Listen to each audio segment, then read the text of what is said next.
Isang magandang umaga po sa ating lahat. Sa sama-sama nating pagdiriwang ng banal na Eukaristiya, isama rin natin sa ating mga panalangin ang mga sumusunod na pagsamo. Para sa pasasalamat ng mga magsisipag-alay, Kawan 3B, Kawan 4A, Extraordinary Ministers of the Holy Communion. Para sa pasasalamat ng Komisyon ng Pamilya at Buhay, Noli at Mayan Bahar at Pamilya, Ed at Nida Cardona at Pamilya,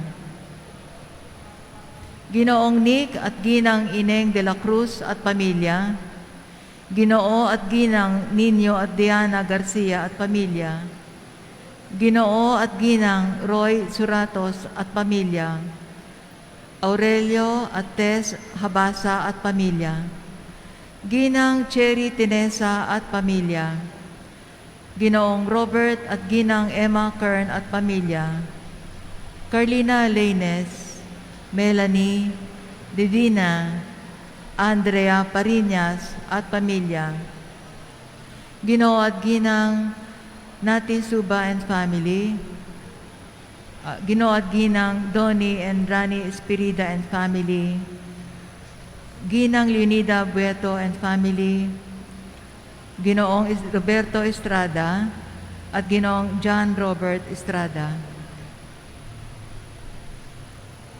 Para sa kaarawan ni Enrico Lozano.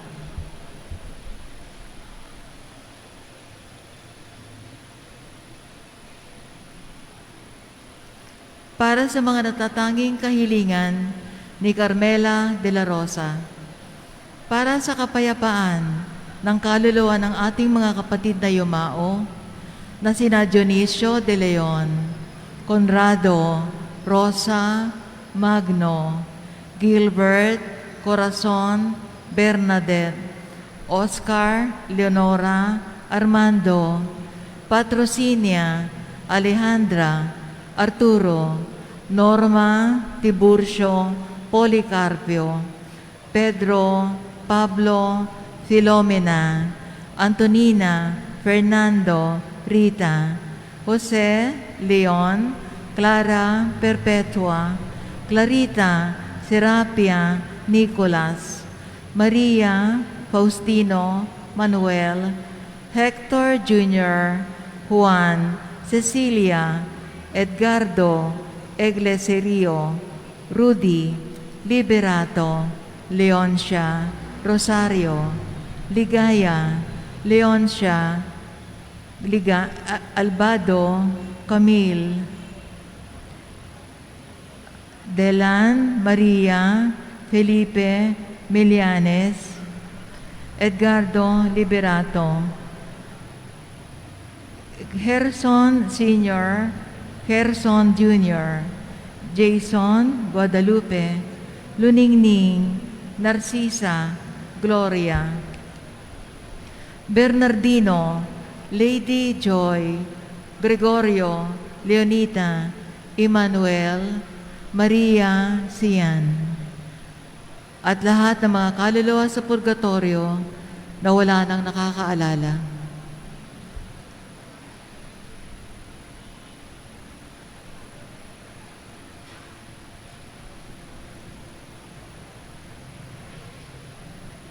Isama rin po natin sa ating panalangin ang kaluluwa ni Desideria, Agustin, Francisco Jr., Francisco Sr., oo, silang dalawa.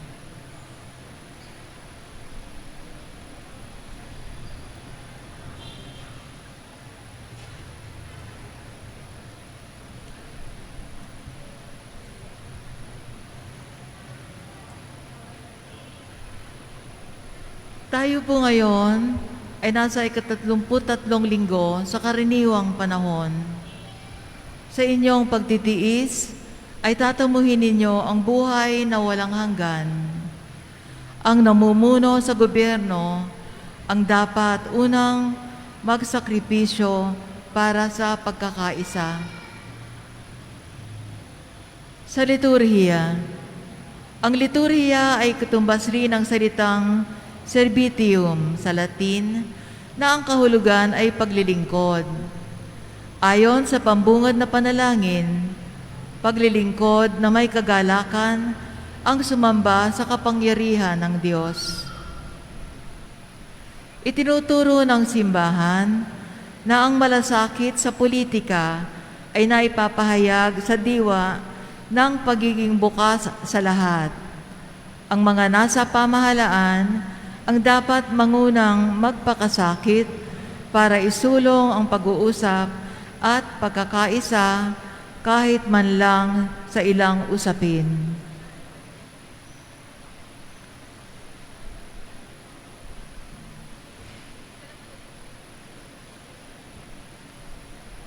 Bilang panimula sa ating banal na pagdiriwang, tumayo na po ang lahat at sabayan ang koro sa pambungad na awit.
Sa ngala ng Ama, ng Anak at ng Espiritu Santo.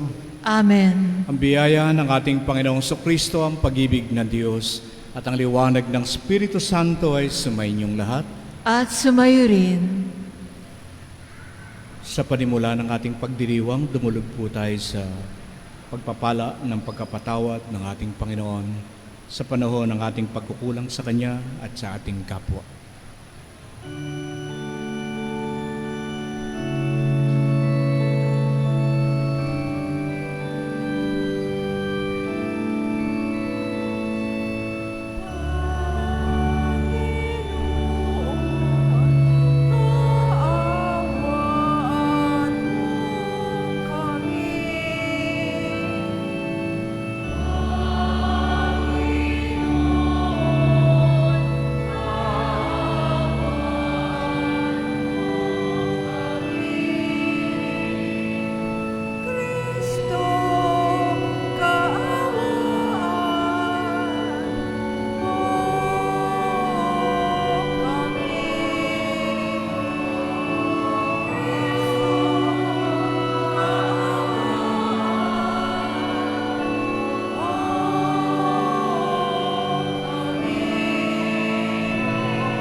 Manalangin tayo.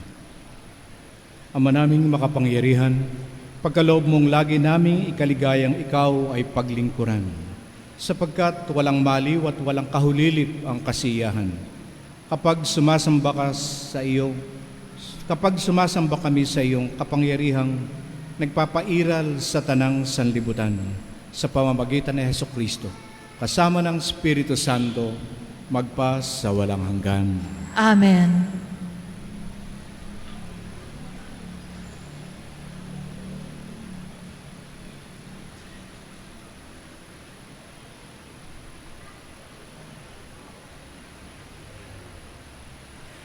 Sa unang pagbasa, ipinahahayag ni Propeta Malakias na ang darating ang araw ng paglipol sa masasama at pagliligtas sa mga mabubuti.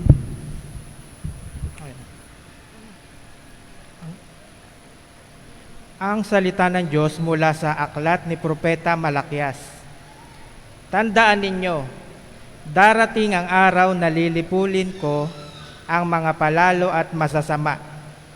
Sa araw na yaon, matutupok silang gaya ng dayami at walang matitira sa kanila.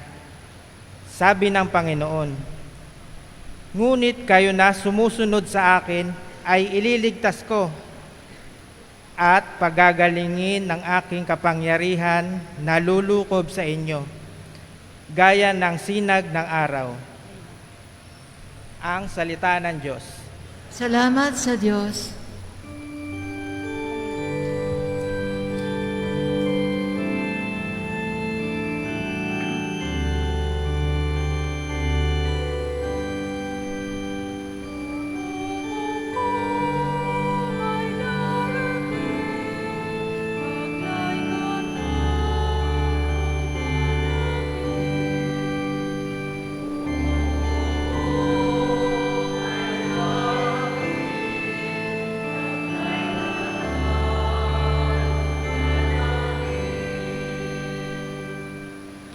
Sa saliw ng mga lira, iparinig iyong tugtog. Ang Panginooy purihin ng tugtuging maalindog. Tugtugin din ang trumpeta, nakasaliw ang tambuli. Magbunyi tayo sa harap ng Panginoong siyang hari.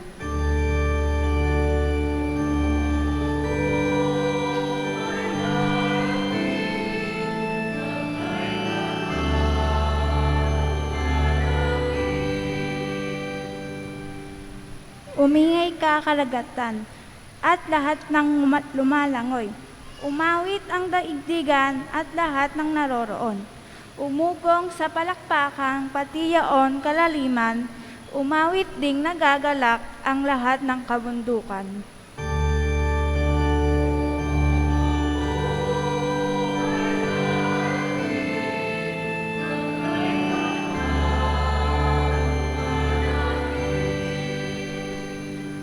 Sa harap ng Panginoon, masaya tayong umawit, pagkat siya'y dumarating, maghahari sa daigdig.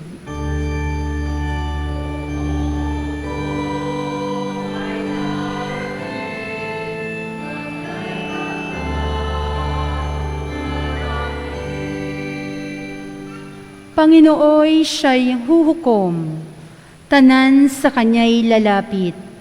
Taglay niya'y katarungan at paghatol na matuwid.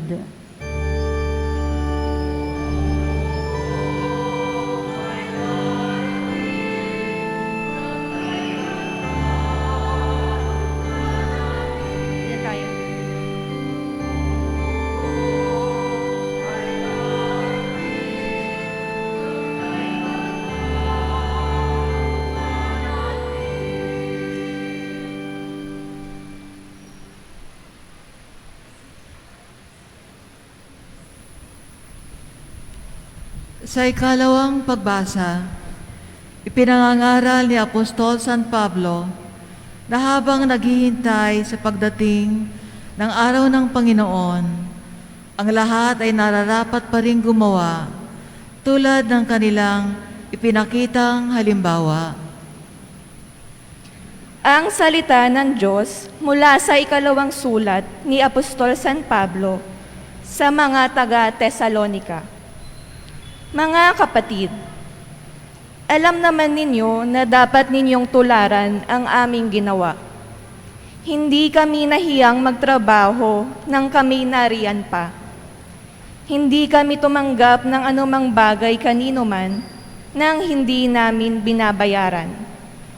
Nagpagal kami araw-gabi upang hindi maging pasanin ng sino man sa inyo.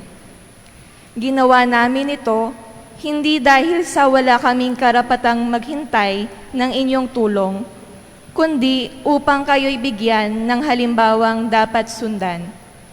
Nang kasama pa ninyo kami, ito ang tagubiling ibinigay namin sa inyo. Huwag ninyong pakanin ang sinumang ayaw gumawa. Binanggit namin ito sapagkat nabalitaan naming may ilan sa inyo na ayaw magtrabaho at walang inaatupag kundi manghimasok sa buhay ng may buhay. Sa pangalan ng Panginoong Hesukristo, mahigpit naming ipinagtatagubilin sa mga taong ito na sila'y maghanap buhay at mamuhay ng maayos. Ang salita ng Diyos. Salamat sa Diyos.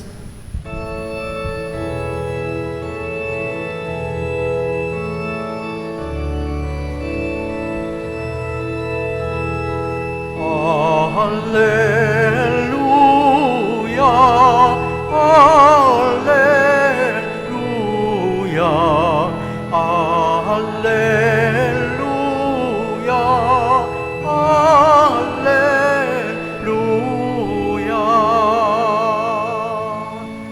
Naririto malapit na ang kaligtasang pag-asa upang ating matamasa.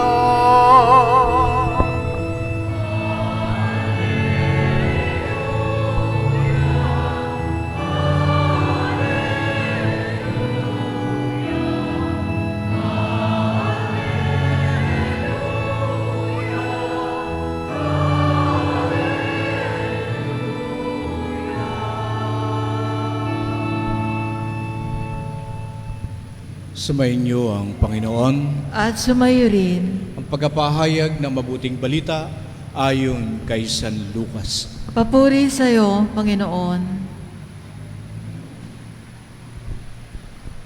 Noong panahong iyon, pinag-uusapan ng ilan sa mga tao ang templo, ang kahangahangang mga bato na ginamit dito, at ang mga palamuti nito na inihahandog ng mga tao. Kaya't sinabi ni Jesus, darating ang panahong lahat ng nakikita niyong yan ay iguguho. Walang batong ititira sa ibabaw ng kapwa bato.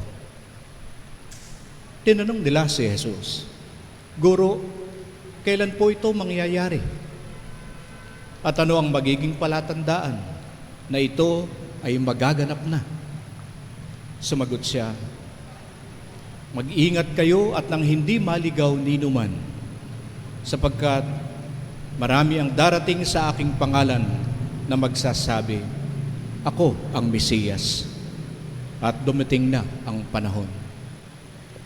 Huwag kayong susunod sa kanila. Huwag kayong mababagabag kung makabalita kayo ng mga digmaan at mga himagsikan.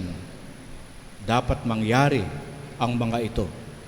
Ngunit, hindi darating karaka-raka ang wakas. At sinabi pa niya, makikipagdigma ang bansa laban sa kapwa bansa, at ang kaharian sa kapwa kaharian. Magkakaroon ng malalakas na lindol, magkakagutom at magkakasalot sa iba't ibang dako. May lilitaw na mga kakilakilabot na bagay at mga kagilagilalas na tanda buhat sa langit. Ngunit bago mangyari ang lahat ng ito, darakpin kayo at uusigin. Kayo ay dadalhin sa mga sinagoga upang litisin at ipabilanggo. At dahil sa akin ay ihaharap kayo sa mga hari at mga gobernador. Ito ang pagkakataon ninyo upang magpatotoo tungkol sa akin. Ipanatag ninyo ang inyong kalooban. Huwag kayong mababalisa tungkol sa pagtatanggol sa inyong sarili, sapagkat bibigyan ko kayo ng katalinuhan at ng pananalitang hindi kayang tutulan o pabulaanan ng sinuman sa inyong mga kaaway. Ipagkakanulo kayo ng inyong mga magulang, mga kapatid, mga kamag-anak at mga kaibigan. At ipapapatay ang ilan sa inyo. Kapopuotan kayo ng lahat dahil sa akin. Ngunit hindi mawawala ni isang hibla ng inyong buhok. Sa inyong pagtitiis ay tatamuhin ninyo ang buhay na walang hanggan. Ang mabuting balita ng ating Panginoon. Pinupuri ka namin, Panginoong Jesucristo.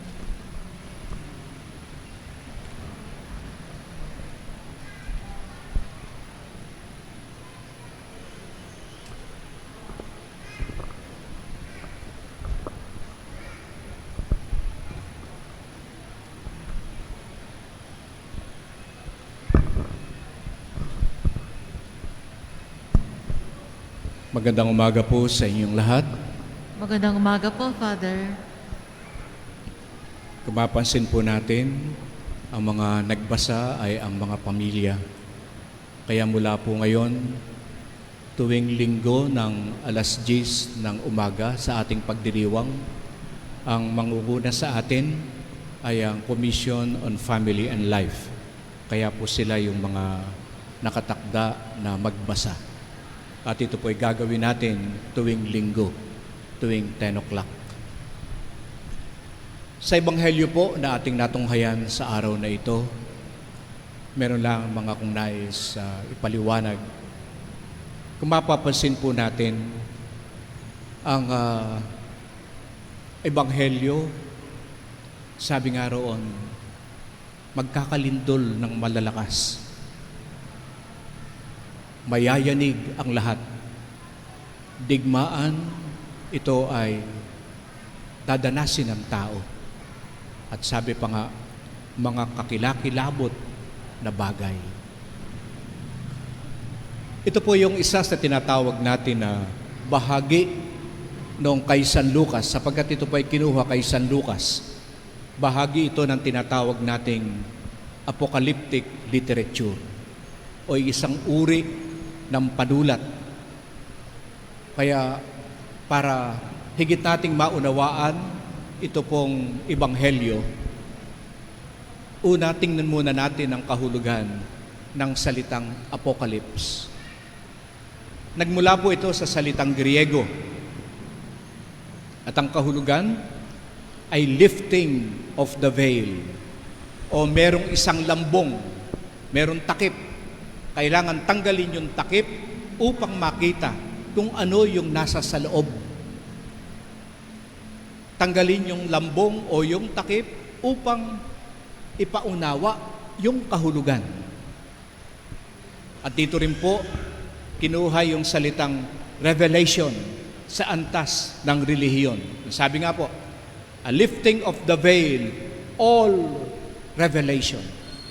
Kaya po yung banal na kasulatan, sa huling aklat niya, ano po ang tawag doon sa aklat na yon? Book of Revelation. Kaya ito po ay tumatalakay hindi sa paggunaw ng daigdig. Hindi ito tumatalakay sa katapusan na ng lahat. Ang sabi nga po doon kanina, lilindol ng malalakas, digmaan, yayanigin. Hindi ito tumatalakay sa katapusan ng daigdig. At maulit natin, ang tinatalakay niya, merong mga uri ng panulat, tulad ng natunghayan natin, uri ng panulat, upang yung lambong tanggalin at makita natin yung kahulugan. Sa makatwid, ano yung mga lambong na yon? Ano yung mga takip na yon na ginamit sa Ebanghelyo? Una, yung templo. Ang sabi po ng Panginoon sa mga taong kaharap niya, lalo na sa mga alagad, nakikita niyo ang templo, yayanigin ang pundasyon. Ibig sabihin, yayanigin ang usapin ng relihiyon ng mga Hudyo. Paano niyayanig? Meron pong matatandaan na tayo. Meron tayong matatandaan. Ang sabi ng Panginoon, gibain niyo ang templo at ito ay aking itatayo sa loob ng 3 araw. Ang sabi ng mga Hudyo, abay 46 na taon, 46 years naming ginawa iyan. Ang aming mga ninuno, 46 years ang inabot bago matapos ang napakagandang templo. At ngayon, itatayo mo ng 3 araw. So yun po, meron kaagad tayong hint kung ano ang nais ipakita doon sa takip na yon, sa lambong na yon. At dito po ang ginamit. Ang sabi nga po dito, sa nakikita niyo mga bato, darating ang panahon, walang bato na makikita mong nakapatong sa kapwa bato. Ibig sabihin, wawasakin. Ano po yung nakatakip na yon? Ano ang nais ipakita roon? Wawasakin ito ng mga Romano. At yun po ay naganap. Naganap ito noong year 70 AD. Sadyang walang makitang bato nakapatong sa kapwa bato. Winasak ang napakagandang templo. Ang simbol ng kanilang relihiyon, ang simbol ng kanyang pagiging Israelita.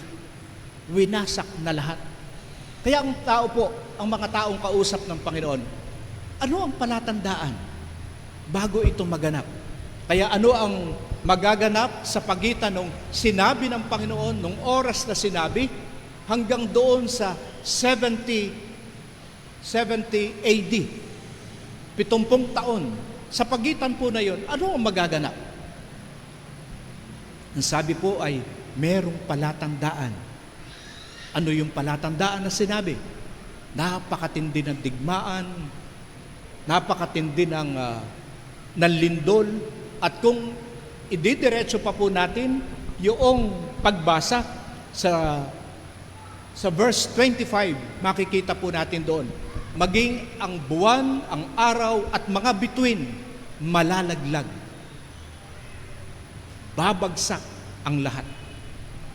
Iyan ang tanda sa pagitan noong sinabi ng Panginoon at 70 years AD.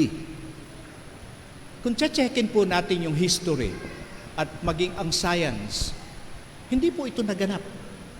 Hindi nalaglag ang bituin at mga araw at lalong higit ang lahat ng nasa kalawakan na natili roon. Ibig bang sabihin ay sinungaling ang Panginoon o kaya'y nagkamali? Yun po ang ating nais tingnan. Maulit ko. Malalaglag ang araw, ang buwan at mga bituin.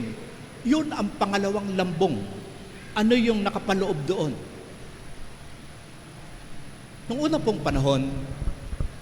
panahon, ito po, pakibalik lang Justin, ito pong lalo na yung mga bituin, ito po ang ginagamit nung unang mga tao, nung ating mga ninuno, ng mga unang panahon.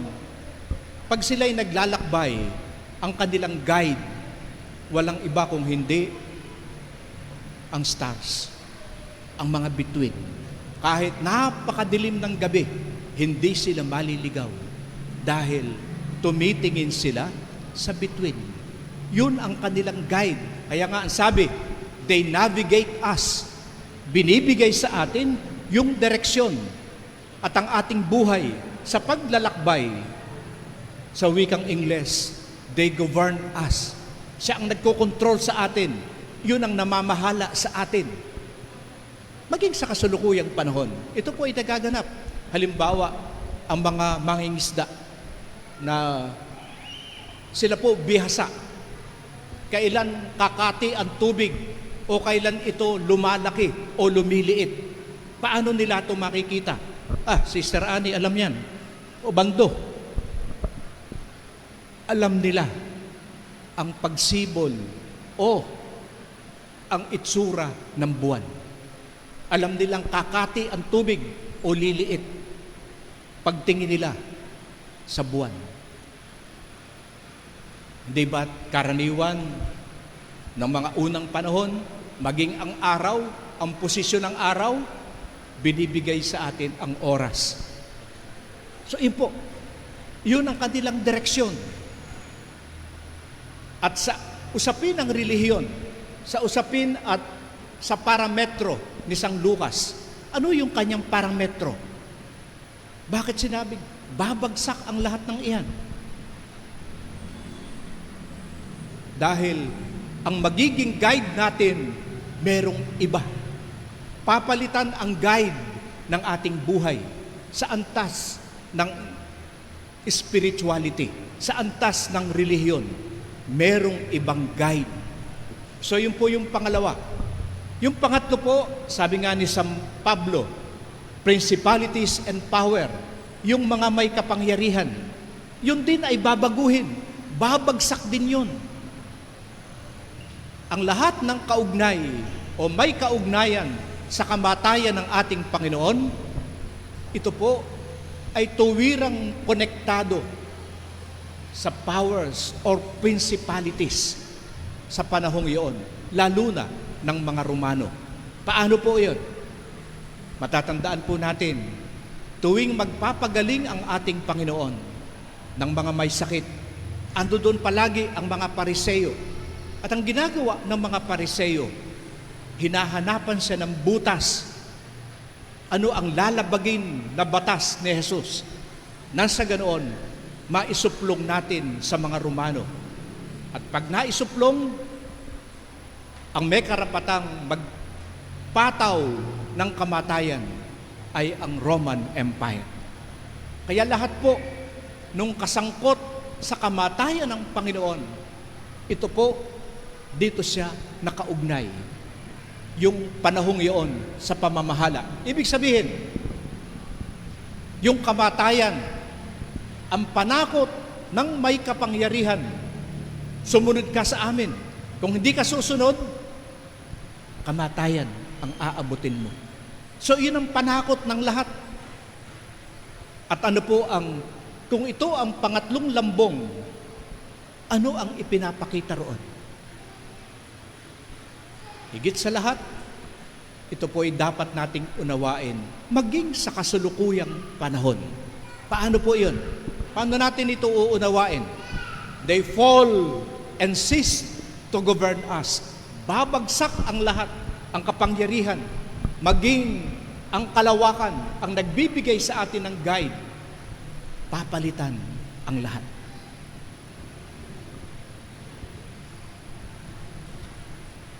Ito po ay may kahulugan sa kasalukuyang panahon. The stars, the moon, and the sun, at iba pa sa kalawakan. Ito po yung kung iuugnay natin ay katulad ng GPS ngayon o yung Global Positioning System. Yung inyong iPhone, yung iPad ninyo, yung cellphone. Ngayon, kahit saan ka magpunta, kahit hindi mo alam yung lugar, gumamit ka ng GPS, dadalhin ka. Yun ang guide. Yun ang sun, moon, and stars nung unang panahon. Pareho din po ng operation. Halos. Kung GPS, alam nating merong satellites sa kalawakan. Kailangan lang niya dito sa ground, makuha niya ang signal. At mula sa signal dito, mula doon sa satellites, papunta naman dito sa may hawak ng cellphone. So yun ang GPS, yun ang guide natin. Balik tayo doon sa simula. Babagsak ang lahat. Papalitan. So meron pong ipinapakita sa atin ngayon. At ano yung pinapakita? Ang nais ipaunawa sa atin, ang pag-ibig ng Diyos ay higit na makapangyarihan kaysa kamatayan.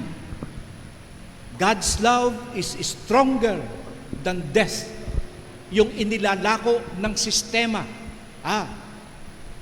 Ang lahat magtatapos, sumunod ka sa amin dahil aabutin mo ang kamatayan. Kaya ang sabi doon ng ating Panginoon, huwag kayong mabahala sapagkat napagtagumpayan ko na ang kamatayan. Sa makatwid, sa ibang salita, ang tinatanggal na lambong ang pinapaunawa sa atin, papalitan ang lahat dahil sa kamatayan at muling pagkabuhay ng ating Panginoon. Yun ngayon ang guide natin. Yun ngayon ang pundasyon ng lahat. At mula sa muling pagkabuhay ay ang pagsusugo ng Espiritu Santo. Sa makatwid, the Holy Spirit governs our life. Yun ang nais ipakita. Kaya hindi tayo tinatakot ni San Lucas. Mayayanig ang buong daigdig, lilindol, babagsak ang mga bituin ang araw at buwan, katapusan na ng daigdig. Hindi ho. Para lamang ipakita sa atin, narito ang isang guide. Hindi na yan ang guide natin dapat. Ang guide natin ay ang Espiritu Santo na isinugo matapos ang muling pagkabuhay. Yun ang guide. Kaya, sabi nga, yung mga kakilakilabot, hindi iyon ang katapusan.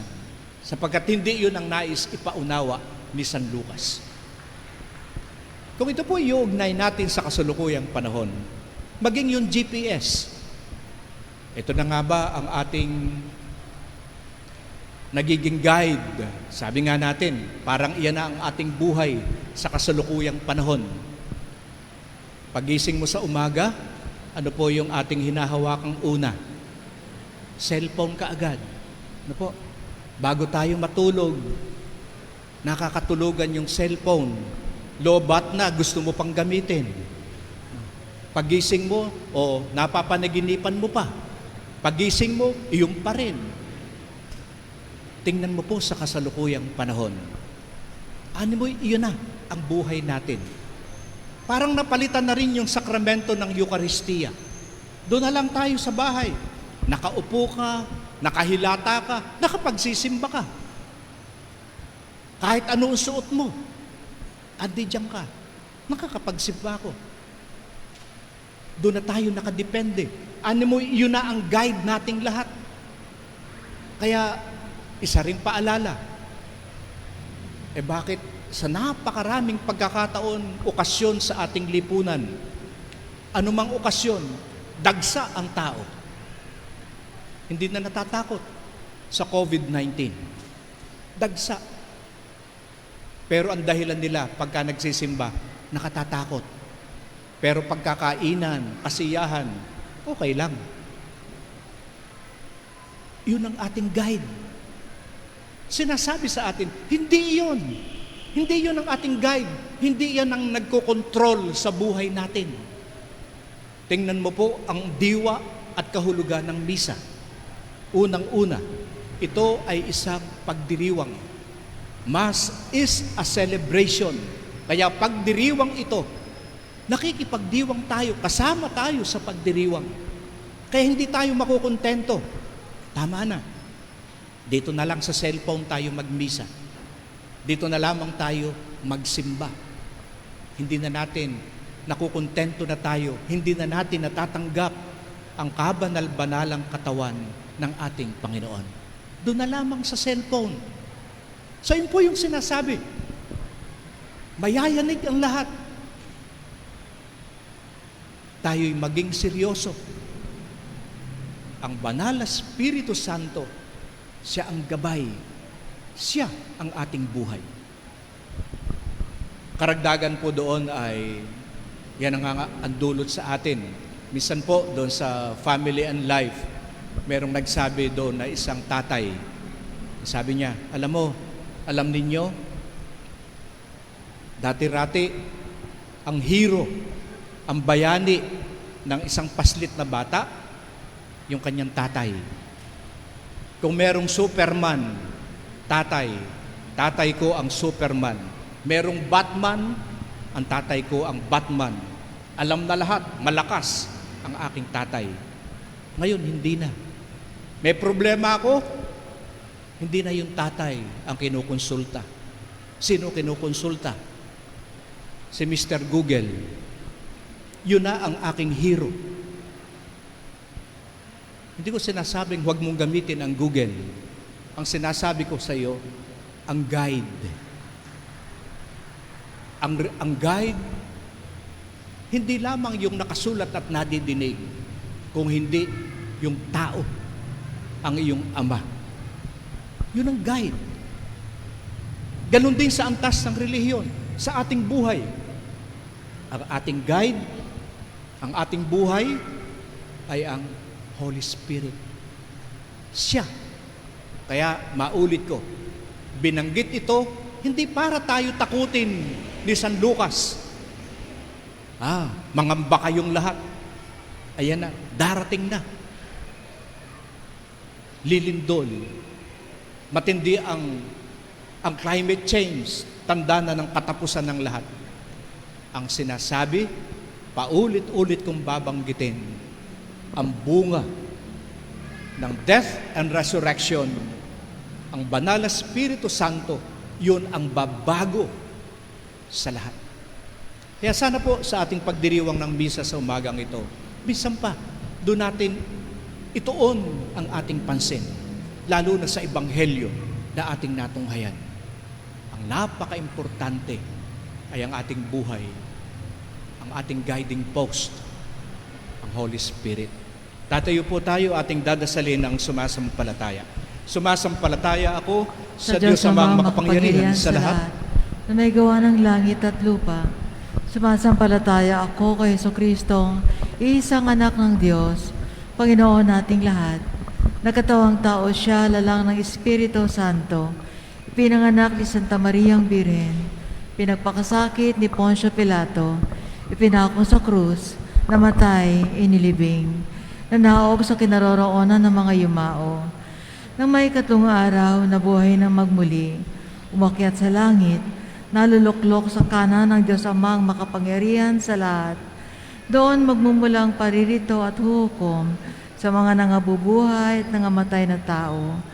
Sumasampalataya naman ako sa Diyos Espiritu Santo, sa banal na simbahang katolika, sa kasamahan ng mga banal, sa kapatawaran ng mga kasalanan, sa pagkabuhay na magbuli ng mga nangamatay na tao, at sa buhay na walang hanggan. Amen. tayo po ay dudulog sa ating Panginoon at sa bawat kahilingan ng ating isasamo. Panginoon, panatiling buhay ang aming pag-asa. Panginoon, panatiling buhay ang aming pag-asa. Idalangin natin ang banal na simbahan upang patuloy itong gabayan ng banal na Espiritu habang hinihintay ang pagbabalik ni Kristo sa wakas ng panahon. Ating isamo, Panginoon, panatiling buhay ang aming pag-asa. idalangin natin ang mga dumaranas ng kagutuman, digmaan, krisis sa ekonomiya at iba't ibang sakit upang makamit nila ang lunas sa mga suliraning ito at makaahon sa kanilang kalagayan. Ating isamo, Panginoon, panatiling buhay ang aming pag-asa. idalangin natin ang mga kabataang nasisiraan ng loob at nawawalan ng pag-asa at pagtitiwala sa kapwa upang muling mabalik ang mga ito sa kanilang puso at kalooban. Ating isamo, Panginoon, panatiling buhay ang aming pag-asa. idalangin natin ang ating pamayanan, pati ang mga mahal nating yumao, upang sama-sama nating salubungin ang Panginoon sa kanyang pagbabalik. Ating isamo, Panginoon, panatiling buhay ang aming pag-asa. para po sa pasasalamat sa pagdatal ng kaarawan ni Rolly Diaz at gayon din para sa kanyang pamilya kay Oda Tabal, para sa mabuting kalagayan o kalusugan ni na Ernesto Agustin at sa lahat ng mga taong nangangailangan ng pagpapala at biyaya ng ating Panginoon at sa ating lahat na nabubuklod sa ating pagdiriwang. Amang mapagmahal, pinili mo kami para kay Kristo. Maranasan nawa namin siya sa aming buhay, sa aming pagsasalita at katahimikan, sa aming paggawa at pamamahinga, sa aming pagkabalisa at pag-asa. Alang-alang kay Hesukristo, siya na aming Panginoon, magpa sa walang hanggan. Amen. Pag-aalay.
Manalangin kayo mga kapatid upang itong ating sakripisyo ng pag-ibig ay kalugdan ng Diyos na amang makapangyarihan. Tanggapin nawa ng Panginoon itong paghahain sa iyong mga kamay, sa kapurihan niya at karangalan, sa ating kapakinabangan at sa buong sambayanan niyang banal. Ama naming lumikha, ipagkaloob mo ang iyong masintahing pagtingin sa aming mga alay, upang ang kagandahang loob mo ay aming makamtan, at ang bunga ng walang hanggang pag-iral ay aming mapakinabangan sa pamamagitan ni Hesukristo, kasama mo at ng Espiritu Santo, magpa sa walang hanggan. Amen. Sumainyo ang Panginoon. At sumayo rin, Itaas sa Diyos ang inyong puso at diwa. itinaas na namin sa Panginoon. Pasalamatan natin ang Panginoong ating Diyos. Marapat na siya ay pasalamatan. Ama naming makapangyarihan, tunay ngang marapat na ikaw ay aming pasalamatan. Nasa iyo ang aming buhay, pagkilos at pag-iral. Sa pamumuhay namin araw-araw, tinatamasa namin ang iyong pagmamahal. Sa pag-ibig mong pinunla sa sangkatauhan, ang Espiritu Santo ay unang aning bigay ng anak mong naglagak sa amin ng katiyakang nakalaang mabuhay kami sa piling mo kailanman. Kaysa ng mga anghel na nagsisiawit ng papuri sa iyo nang walang humpay sa kalangitan, kami nagbubunyi sa iyong kadakilaan.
Ama naming banal, ikaw ang bukal ng tanang kabanalan. Sa pamagitan ng iyong Espiritu, gawing banal ang mga kaloob na ito upang para sa amin ay maging katawan at dugo ng iyong anak, ang aming Panginoong Hesukristo.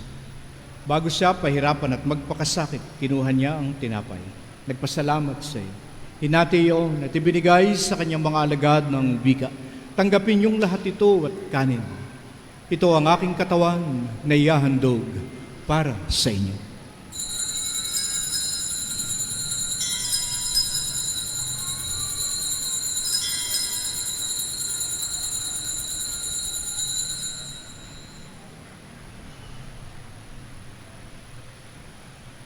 Gayun din naman, pagkatapos ng hapunan, kinuha niya ang kalis, muling nagpasalamat sa iyo.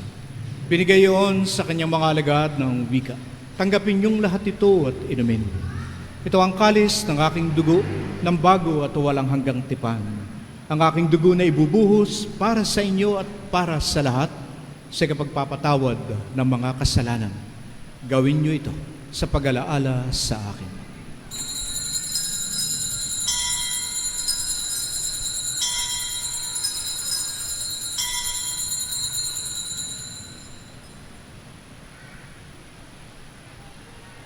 Pahayag natin ang misteryo ng ating pananampalataya.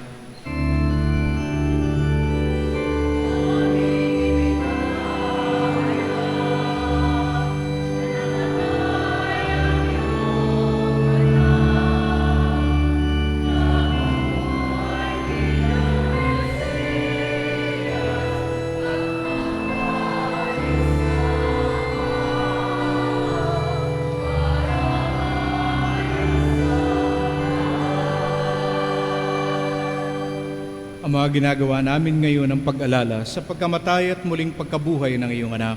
Kaya tinialay namin sa iyo ang tinapay ng buhay at ang kalis na nagkakaloob ng kaligtasan.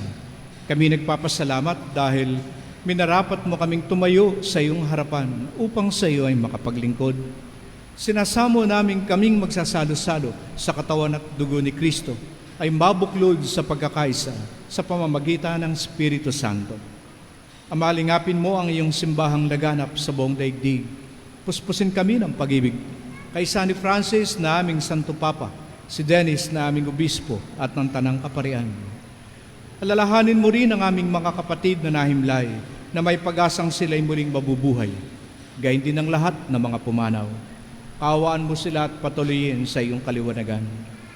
Kaawaan mo at pagintapatin kaming lahat na makasalo sa iyong buhay na walang wakas, kaysa ng Mahal na Birheng Maria, ang ina ng Diyos, kaysa ni San Jose, ang kabiyak ng kanyang puso, ng mga apostol at lahat ng mga banal, na namuhay dito sa daigdig na may kalugod-lugod sa iyo. May pagdiwang nawa namin ang pagpupuri sa ikararangal mo sa pamamagitan ng iyong anak, ang aming Panginoong Hesukristo. Sa pamamagitan ni Kristo, kasama niya at sa Kanya, ang lahat ng papuri at parangalay sa iyo, Diyos Amang makapangyarihan, kaysa ng Espiritu Santo, magpas sa walang hanggan.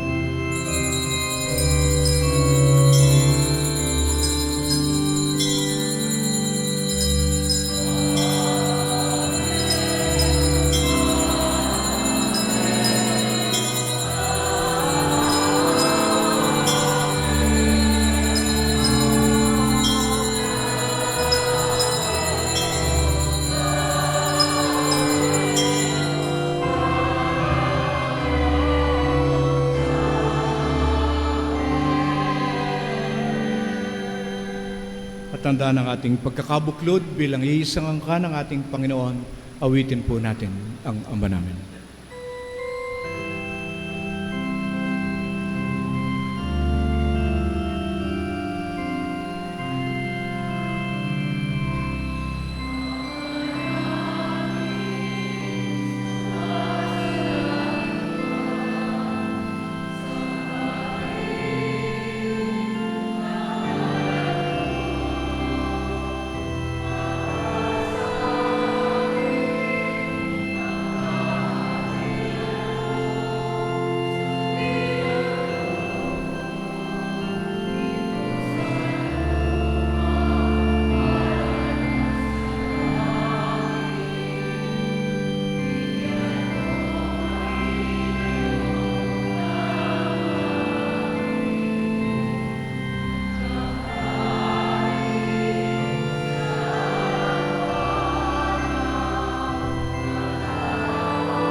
Nihiling namin kami iadya sa lahat ng masama, pagkalooban ng kapayapaan, araw-araw, iligtas sa kasalanan, at ilayo sa lahat ng kapahamakan, habang aming pinananabikan ang dakilang araw ng pagkapahayag ng tagapagligtas naming si Hesukristo.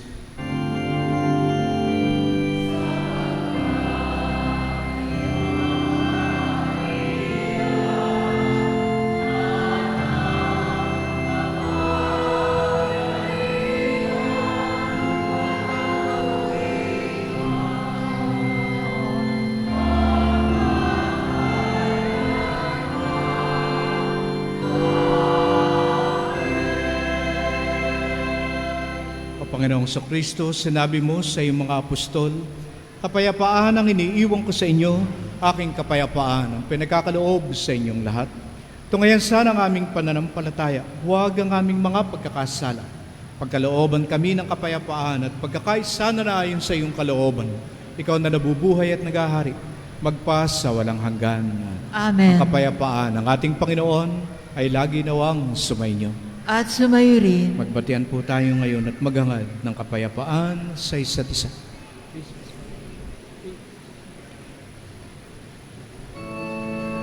Magkasamang katawan at dugo ng aming Panginoon Kristo, ay magtutulungan ng isang dalawa.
Narito ang ating Panginoon, ang Panginoon ng pagkapatawad at ng kaligtasan. Nag-aanyaya upang sa ating tanggapin. Panginoon, hindi ako karapat-dapat na magpatuloy sa iyo, ngunit sa isang salita mo lamang ay gagaling na ako.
Kristo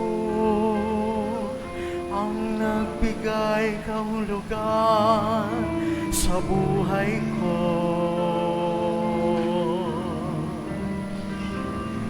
Ipinakita niya tunay ko katayuan.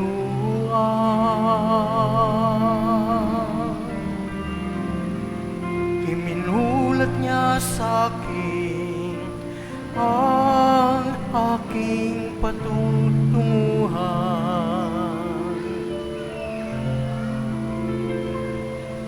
Ang ganap kong makapiling ang Diyos Ama.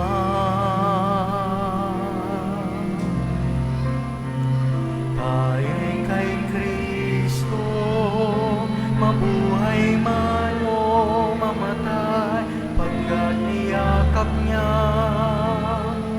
ang isang katauhan. Kamatayan nagiging buhay, sa Kanya tayo nakasalanan. Christi sumos, tayo'y kay Kristo.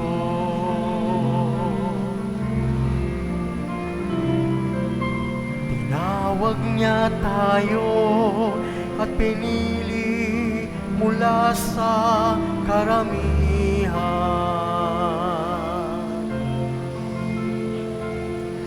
upang pag-isahin ang kawan niya. Nawalay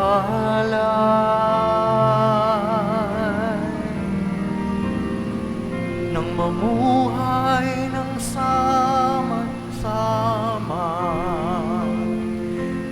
nagkakaisa sa pag-ibig at kapayapaan kasama niya.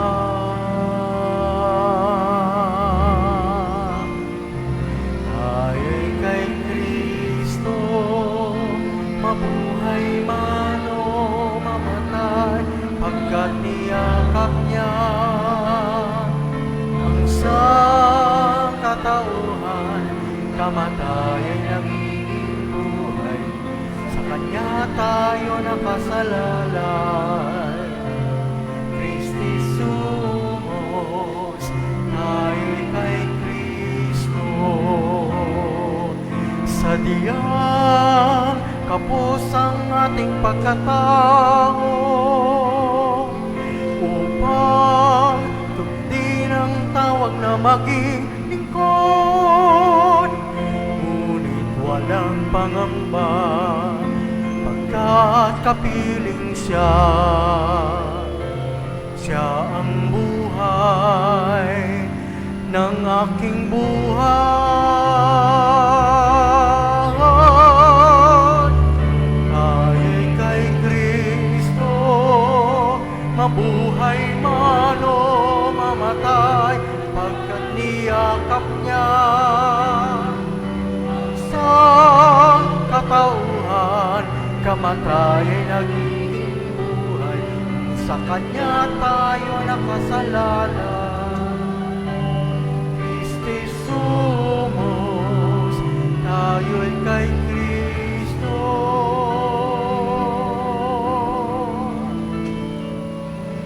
Kamatay ay nagiging buhay, sa Kanya tayo nakasalalay. Christi sumos,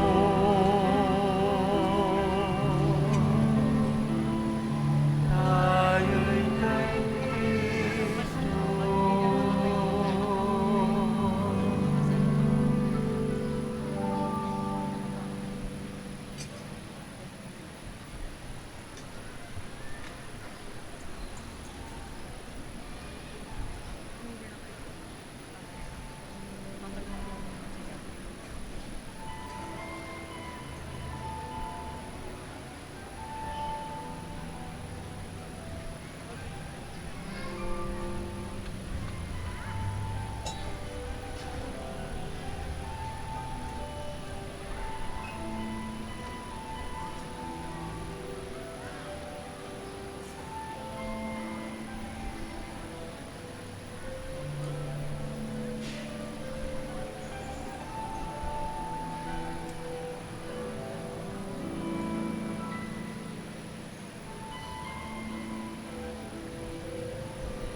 Tatayo na po ang lahat. Manalangin tayo. Ama naming mapagmahal, sa pinagsaluhan namin na banal na pakikinabang, ang amin nawang pag-ibig ay lalong madagdagan ng ginawa namin sa pag-alaala ng anak mong mahal. Siya na nag-utos si pagdiwang ang huling hapunan sa pamamagitan ng Hesukristo, kasama ng Espiritu Santo, magpa sa walang hanggan. Amen. Mangyari magsipagluhod muna ang lahat upang dasalin natin ang panalangin para sa pamilya. Panalangin ng pamilya.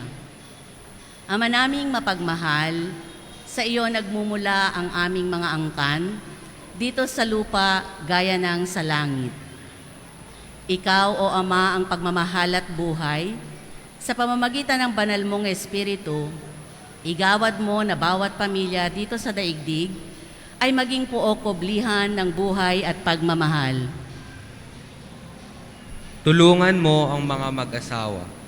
Liwanagin mo ang kanilang isip at gabayan mo ang kanilang mga pagkilos para sa ikabubuti ng kanilang pamilya at lahat ng mga angkan sa mundong ito.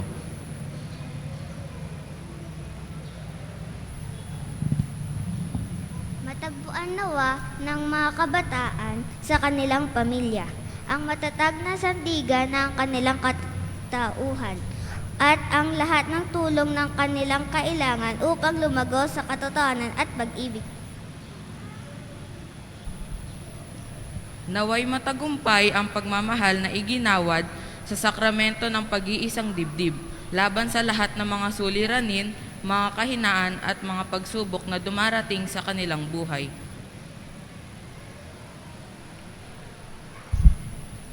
Gampanan nawa ng simbahan ang dakilang misyong atas sa Kanya at maging mabunga nawa ito sa puso ng pamilya para sa ikabubuti ng tanang mag-anak.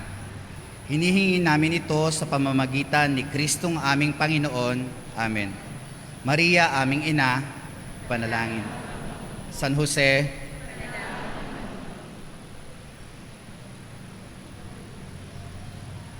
Mangyari magsisiupo mo ng lahat para sa ilang pabalita.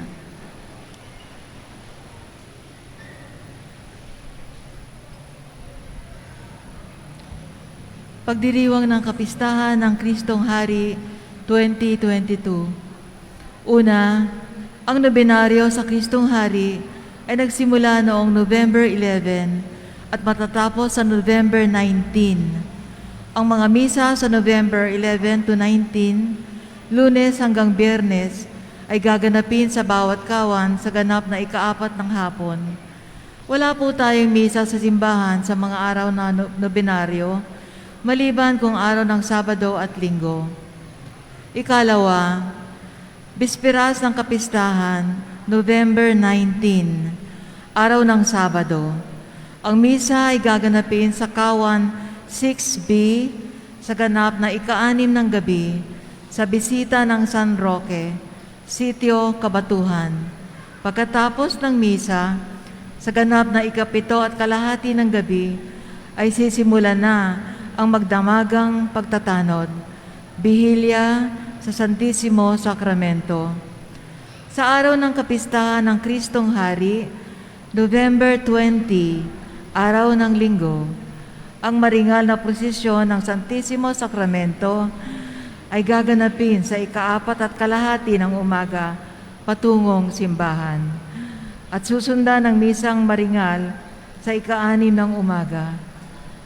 Ang iba pang mga misa sa linggo ng Kristong Hari ay misang panlinggo, ika-8 ng umaga, ika-10 ng umaga, ika-5 ng hapon, at ika-6 at kalahati ng gabi.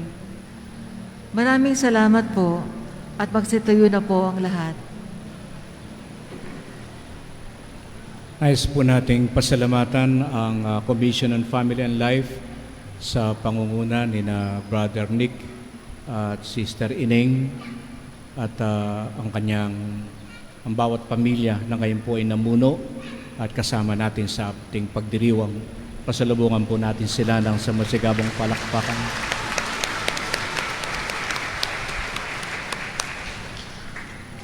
Sumainyo ang Panginoon At sumayo rin at kaysa ng inyong pamilya, pagpalain po kayo ng mapagmahal na Diyos, Ama, Anak, at Espiritu Santo. Amen. Humayo tayo. Ang Espiritu Santo ang ating maging buhay at maging gabay sa ating paglalakbay. Salamat sa Diyos.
Sa muli, isang magandang umaga po sa inyong lahat.